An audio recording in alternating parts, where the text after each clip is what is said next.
Our 81 overall wide receiver, Wuke David and Ole Miss just destroyed Vanderbilt and now hope to increase their win streak to 5 in the game of the week against Auburn. The Tigers weren't messing around and would go up 7 to start the game. Things weren't looking good for the Rebels, as on 3rd and long, Maddox would throw up a prayer to Wuke, but he couldn't hold on. And sadly, this play would have a lasting impact on the rest of the game, as it increased Wuke's risk of injury to high, causing him to sit the rest of the first. The next time he took the field, the Rebels had a 14-point deficit, but even an injury can't stop our guy, as Waffle House Wuke would return to his old reliable slant route, beat his defender, and make another miss to cut into Auburn's lead. Our defense made a stand, and when our offense took the field, the Tigers' defense would completely fall apart, as they left the frontrunner for Heisman wide open to get his second touchdown on the day and tie it up at 14s. They'd go on to make a field goal, and with close to 2 minutes left before the half, the Tigers thought it'd be a good idea to press our man's Wuke. Obviously, we made them pay, and hopefully they've learned their lesson,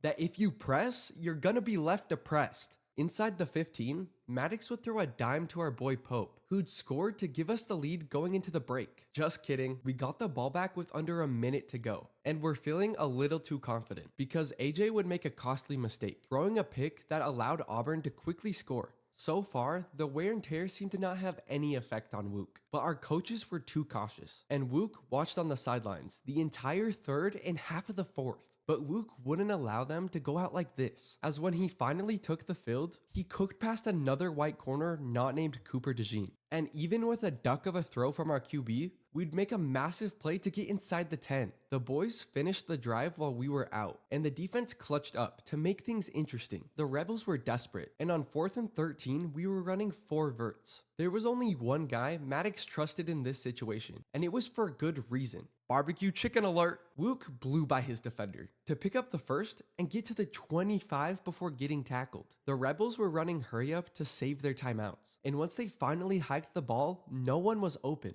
until the Maddox to David connection would strike yet again to get to the 5. But on 1st and goal, Wuke capped off their electric drive to make it a 1-score game. Luckily, our defense got another stop. Could Ole Miss actually pull this off? With under 40 seconds to go, it was 2nd and 30, and we needed Wuke to do the impossible once again. But sadly, AJ would force it to us when we were triple teamed, and the Tigers would put an end to our magical 4th quarter comeback. Wuke still won player of the game in a loss, but that just frustrated him more because he knows they would have won if his coaches let him play the entire time.